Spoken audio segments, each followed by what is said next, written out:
Alright, so cancel culture. Turning a person into a non-person. That's what you're saying. It's the exercise of state power to silence critics, real or imagined, and its originations. And then you reference McCarthyism. The canceling could be literal, as in the electrocution of alleged atomic spies, or the erasure of a person, as in the removal of a Paul Robeson name from record books. In its most common form, however, it's the blacklisting. And then you mentioned the witch hunt, Angela Davis, etc., etc. And it's as old as culture itself. Would you say cancel culture is the canceling of culture? Well, first of all, I want to clarify that cancel culture takes different forms, and we should be sensitive to the differences.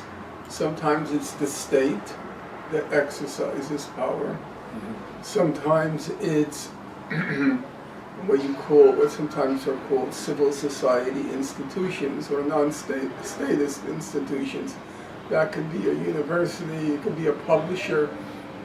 It's a kind of concerted, non-state effort to place limits on what you can say and who can say it. I think current cancel culture, it certainly has the backing of the Democratic Party, that's for certain. But mostly it's in, so to speak, private institutions, and also public ones like a city university or a state university, where there are attempts made, I feel, to rigidify thinking and to impose thoughts which, or I should say, to impose them rather than to persuade and to argue. It's the use of censorship and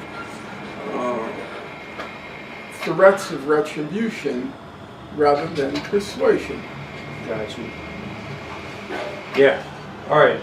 That definitely leads down the avenue of authoritarianism and things of that nature when it propagates to its fullest extent. I think we're into trouble now. The lunch hour must be over. Yeah, sounds good. Any ideas of closing the window? I don't think it's going to help. Yeah, lunch hour is over.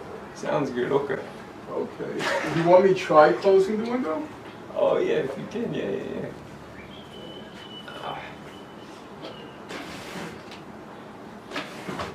Yeah, I think it would help.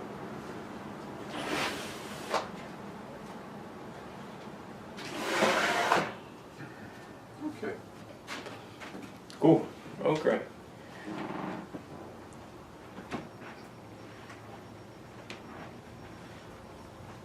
Go ahead.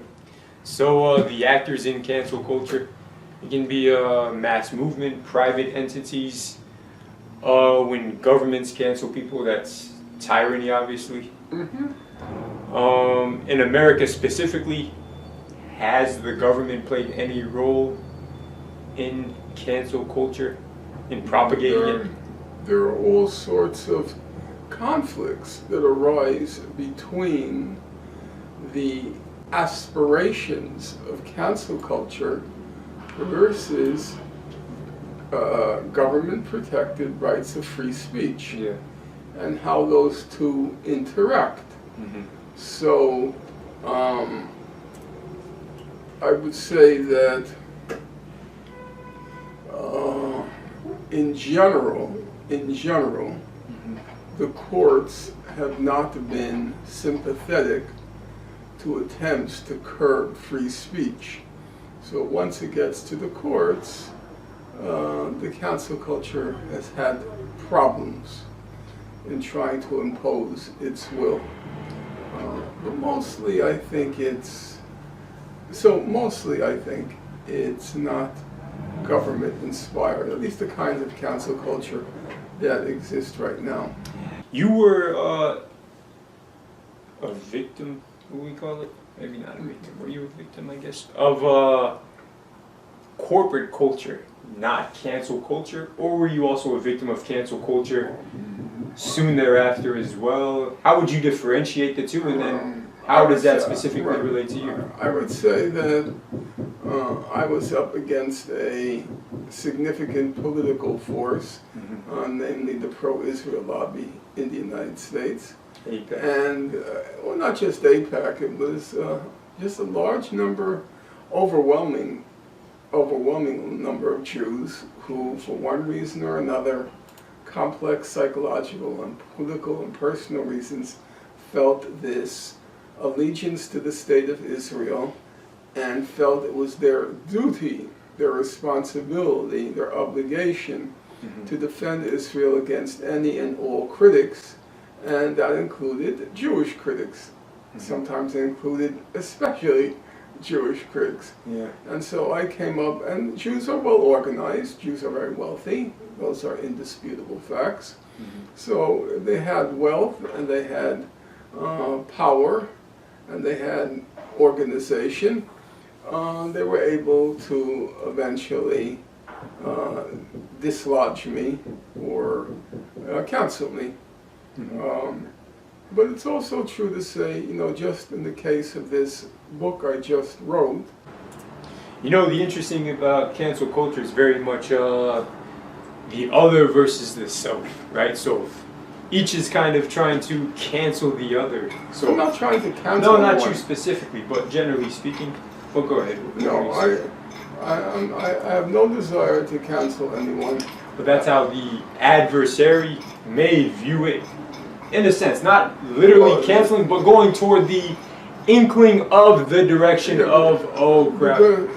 They regard any challenge to an argument as a lethal wound directed against them. It's not a wound.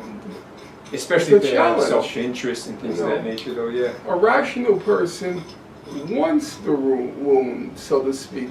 As I said, if you make an assertion, I disagree with you, your response rationally is, prove me wrong.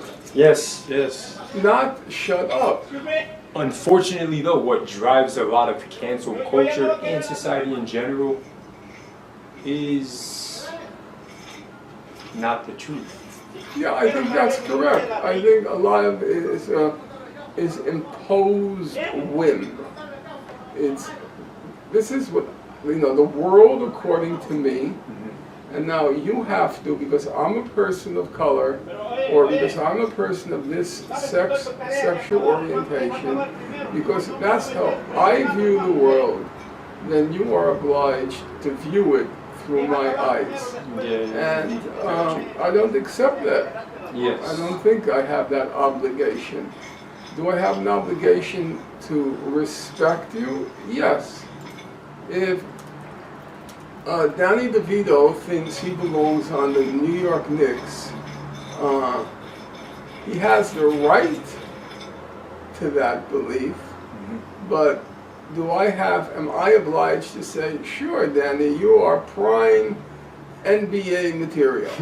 No, I don't feel I'm obliged to say that. Well, I mean, what about his brother, though, Arnold Schwarzenegger? You would give him a chance, wouldn't you? I don't know his brother. Twins, you know the movie Twins? I know, I didn't see that. I didn't see it. You were reading books.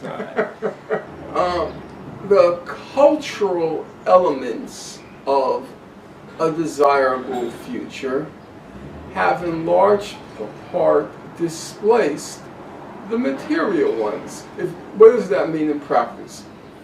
Bernie Sanders, he put forth a pretty practical program for how to achieve a certain degree of justice in our society.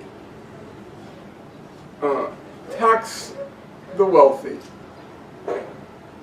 Public works program for those who don't have jobs. Cancel student debt.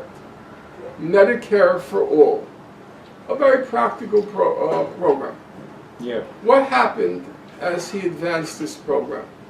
What happened was all of the politically correct cancel culture people began to attack Bernie. Bernie's weak on race.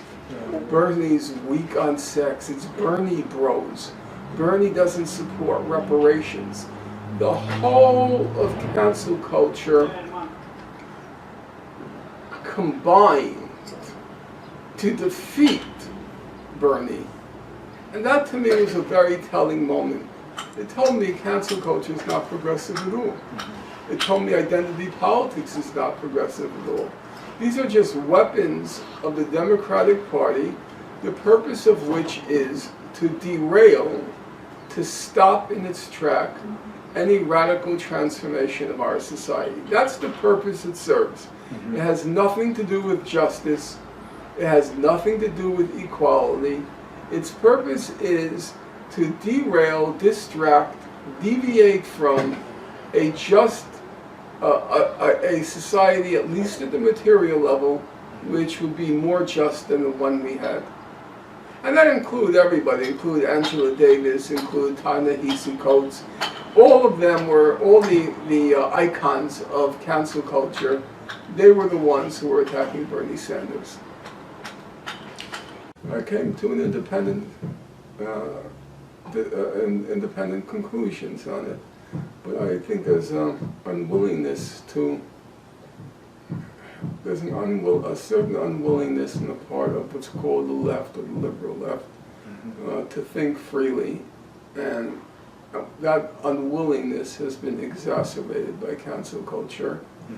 And a tendency to want to call anyone who disagrees with you a reactionary or a conservative or backward. You know this fellow Bill Maher,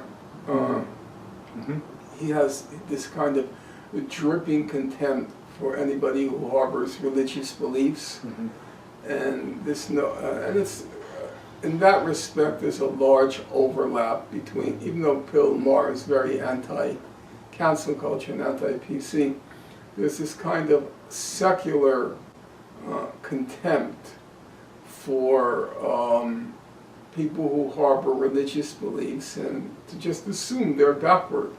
So if you support, if you oppose abortion, you must be a Catholic, and you must be a primitive, backward, rural, hick, Southern Catholic, you know.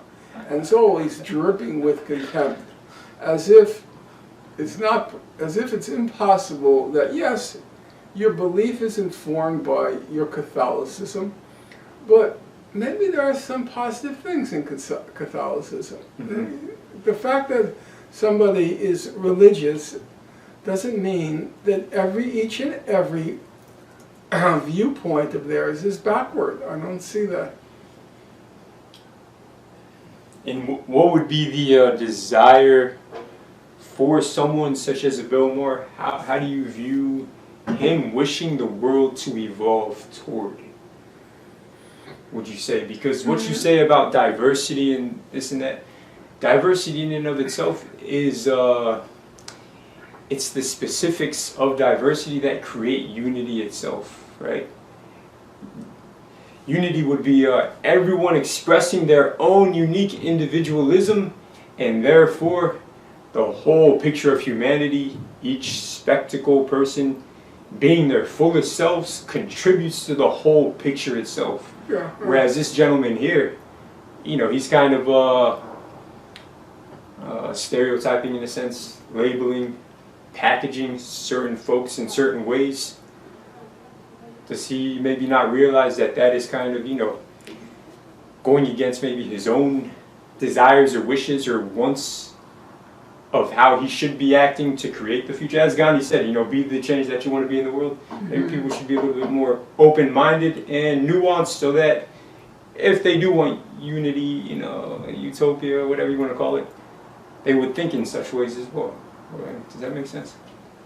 Yes, actually. That was a bit philosophical. No, actually, there's the way you put it is that each person in the development of his or her personality will, the more he or she develops his or her own individuality, the more, this is I'll quote now John Stuart Mill, the more valuable they become to themselves, and also the more valuable they become to others. So I certainly believe that. But I also believe that I don't believe, I'm not a religious person, and I don't want to pretend to be what I'm not. I'm not a religious person. I'm an atheist. I came from a very atheist home, and those values I'll take to my grave. But I'm not willing to be categorical and say, if you're religious, you have to be stupid, and if you are secular, you're probably more enlightened. There are many solid physicists I've met in the Muslim world. They have a firm handle on science, and they are religious. And there are many secular people who carry on as if they're so much smarter, but probably never got beyond high school biology. So I'm willing to see that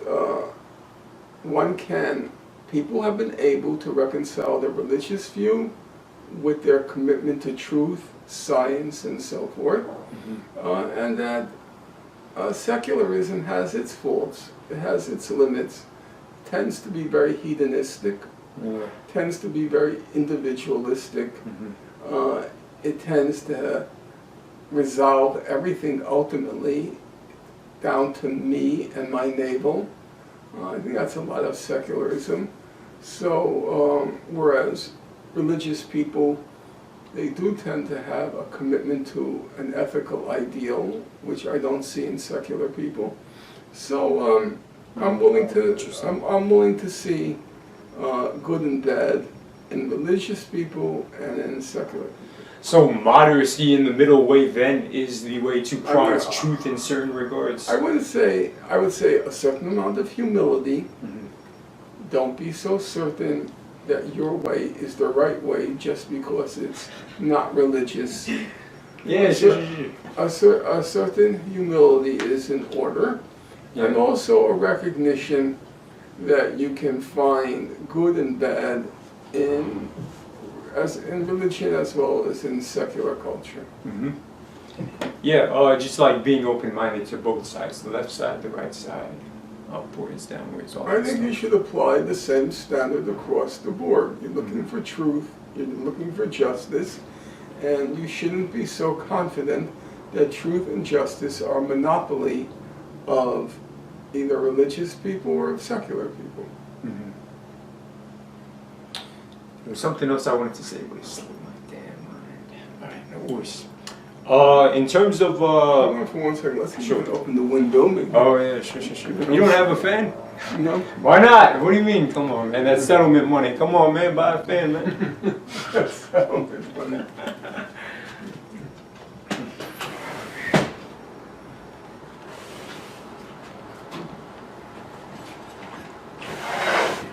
All right. I'll wait for you to come back. Has Dr. Norman Finkelstein, I noticed you pronounced it Finkelstein, not Finkelstein. That's correct. That's correct. Yes, It's sir. incorrect Either. Say it again. If you're a German, EI is pronounced like I, I-E like E, but my parents pronounced it E like E, Finkelstein, so that's what I do. Cool. Yeah, sounds good. Has the doctor himself ever participated in cancel culture? Yeah, as a young man, I was horrible. Really? Yes. Our assumption was, anyway, we possess truth. Our truth was called, it means nothing to you or your generation. Our truth was called Marxism, Leninism, Mao Zedong thought. Namely, if you want to know truth, read Marx, read Lenin, and read Chairman Mao. And that's all you had to do. You didn't have to read anything else. All you had to do was read those three individuals, then you possessed truth, and anybody who disagreed with them was clearly wrong. And we used to call them bourgeois. They were bourgeois, or we would call them petty bourgeois. We had these ready-made labels. Nowadays you're called a racist, a sexist, a transphobe, a homophobe, a misogynist, we had our labels also. And I was totally immersed in that cancel culture. The difference was, we had no power.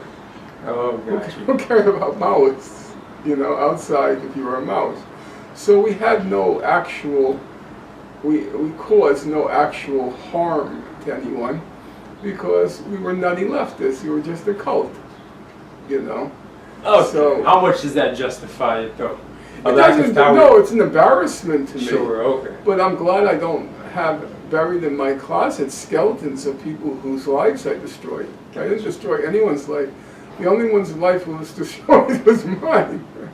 First of all, by being an idiot as a young man, and then later, as I think I got progressively more clear-headed, then I paid the price. I think it's fair to say. But I didn't. We were too marginal. We were too irrelevant to have any impact. What got you to shift your position? To think differently? To evolve? Well, what was it? It was very simple. Yeah. After Mao Zedong died in China, the whole thing was reversed. Gotcha. And we just assumed every person in China loved Chairman Mao, loved what he was doing, and we were there. Then it was kind of a shock, and I had to acknowledge the fact that a lot of what I assumed to be true was not correct, and it forced me to rethink my whole life's work. Interesting. Is cancel culture ever positive in your opinion? Are there any positives that can come out of cancel culture? Any good? Nothing positive can come from trying to repress the free exchange of ideas. I don't think anything positive can come of that. You could say some decent people were involved, but it easily becomes corrupted in our society. So let's just be concrete. I hate speaking in abstractions because it's not very useful. The Black Lives Matter movement, it started out as a very positive movement. I was the oldest one by far, in any of the demonstrations for a simple reason. Well, there were two reasons. The main reason was obvious, was COVID. When the Black Lives Matter demonstrations began, you couldn't see a person over 30 in the demonstrations. You really couldn't. I mean, I was there every night. I went to the ones at Barclays Center in Brooklyn, down by Atlantic Avenue in Brooklyn. They would meet every night. I was there every night until it became quite obvious, like the kind of unofficial organizers, "Are you back again?" No. And I said, "Yeah, I'm coming every night, So the original impetus, it was positive. And there was real potential in it. There was real potential because it was the first concrete manifestation of blacks and whites struggling together, not with the whites being kind of doing a good deed, do-gooders. These were white kids who were just doing a tiny bit better than blacks in our society. They live in 3 or 4 to a apartment. They all have dead-end jobs. They're all basically in retail, hospitality, as it's called. Basically the same thing, black and white. So there was a real potential for it. Unfortunately, that potential, either consciously or wittingly or unwittingly, consciously or unconsciously, it was sabotaged. And by the end, it degenerated into silly things like bringing down statues, defacing murals, and things like that. And the other aspect of the cancel culture, which you have to be honest about, see, the ruling class now has so much money, it's like breathtaking. I'll give you an example. Everything will come together, don't worry. No, it seems like I'm meandering, but I'm not. When I was growing up, there was a TV show called The Millionaire. And the premise, it was a drama every week. And the premise was very simple. There was a very rich man. I think his name was John Ferris Tipton. That's my memory. And you never saw him in the show. You never saw him in the show. He had a designated secretary. And the secretary would look around for a nice, simple person like yourself, a nice guy who does good in the world. And at the end of the show, he opens up a folder and gives the person a check for $1 million. And you can't imagine what $1 million meant back then. It meant that you were now secure. No, more than secure. You were living in paradise. You were in paradise. So now, take a person like Jeff Bezos. Jeff Bezos, what's his name? Elon Musk. Do you know this guy Van Jones? Yeah, Van Jones, the journalist with the glasses. Right. Yeah. Jeff Bezos, he gives Van Jones $100 million. Oh yeah, for him to be an anchor for something. What was it for? For being Van Jones. Then he gives Obama $100 million. Do you understand that? Why does Bezos do that? These are life insurance policies. Bezos knows at some point Amazon workers are going to start organizing. Gotcha. So he wants to line up his ducks. Do you think now Obama will criticize Bezos if there's an Amazon strike? He got $100 million. Will he criticize him? No. Yeah. Will Van Jones, the journalist, will he criticize Bezos? Urban journalist. He's a journalist for the people. Yeah. He got $100 million. You think he's going to criticize it? Yeah. John Dorsey, the former head of Twitter, he gave... Dorsey. Jack Dorsey, excuse me. He gave Ibram X. Kendi $10 million. So... Who is... There's a long chapter in the book on Kendi. Ibram. Yeah, Ibram X. Yeah, Ibram X. Yeah. I thought you said something else. Okay, Ibram X. Kendi. Yeah, sure. So... how to be an anti-racist. Right, yeah. How to be a hustler. Anti-racist hustler. And so, the point is, you saw with the Black Lives Matter, Tamika Mallory, she was a leader of the movement. Yeah, before you know it, she's making commercials for Cadillac, speaking at Grammys, Patrice Cullors. Yeah, they bought real estate properties. Yeah, so, that was in the news. The cancel culture, and it's very interesting to watch. Yeah. You'll never see a word report about it in the liberal press. Mm-hmm. Take Democracy Now!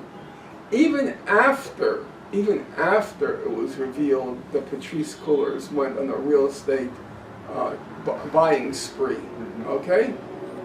They still have her on. Gotcha. Did they ask her anything about that? No. So there's a large element of corruption inside the cancel culture, with people making a mint off of it and effectively becoming tools of the ruling elite. They're bought off.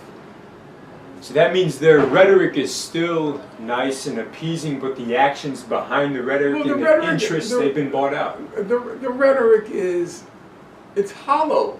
It's hollow. It doesn't.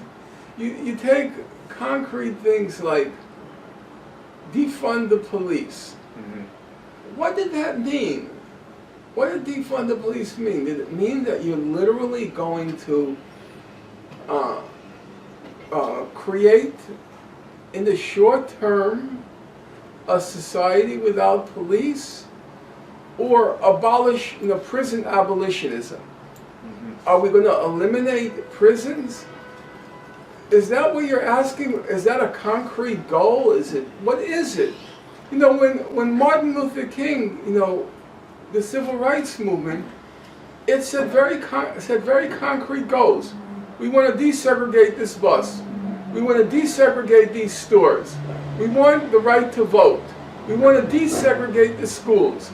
These were concrete, very easily understandable goals, comprehensive. And effective as well, hitting the roots. And effective, because you set a concrete goal and it was easy to measure. Yeah. Did you achieve your goal or did you not achieve your goal? Abolish police, abolish prisons. It just had nothing, it was just empty rhetoric. It had nothing to do with reality. It's misguiding for the people who actually do have inspiration and enthusiasm to want to point their energies in productive, proactive ways, right? That's exactly what happens. So it works completely backwards. Yeah, because people see, well, we didn't achieve anything, so they give up. Yeah, it's... A radical movement has to set concrete goals, realizable goals, and as people see that they've achieved these goals, then they develop a sense of confidence that actually we can change things. Momentum. Momentum. Yeah. But if you set goals which are completely unrealistic, and then people... So it's a proxy. Well, what happens is people give up because they don't see anything change. Right now, if there were a police killing, the equivalent of the George Floyd killing, it would not bring out people. If somebody killed the police, you said? No, I'm saying if the police did the same thing as what happened with George Floyd, they did it again. It wouldn't bring out people. You don't think so? It'll bring them out for one night because people have become disillusioned.